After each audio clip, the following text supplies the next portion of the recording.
ThinkEAST is a 24-acre site in East Austin, part of which resides on part of the old tank farm. That was a real blight for the community, and it was actually became a legendary example of community organizing. Initially, environmentally, it was a really healthy area. And slowly, over time, people of color in Austin are moving east. And at the same time, industry starts to move into that area. So 6 major corporations build over 35 years a series of tanks that hold petroleum and jet fuel.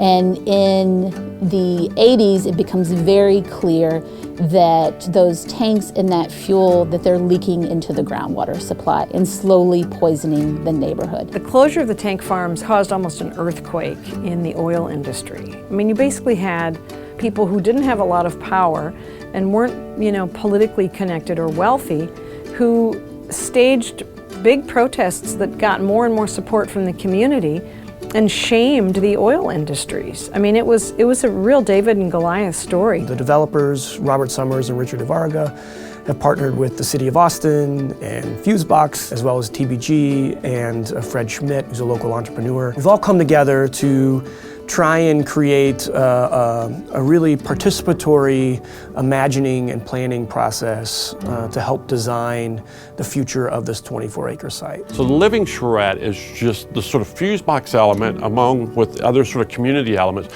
to get people there. And then when we get them there and we talk about what this community can be, then we're going to bring them into a design charrette. Then that design charrette will inform TBG and the economic development, how this model can work and how the city can get what they need, how the creatives can get what they need, how the community gets what they need, where all these voices sort of come together and create a master plan. And to sort of look at all the parts it takes to make a great community. The ThinkEAST Festival, that's part of the Fusebox Festival, will happen April 9th through the 12th at ThinkEAST, so in the Gavali Johnston Terrace neighborhood. The festival is free to everyone, but we would love it if local community members attend, if artists attend, as well as anyone in Austin who's interested in the future of East Austin.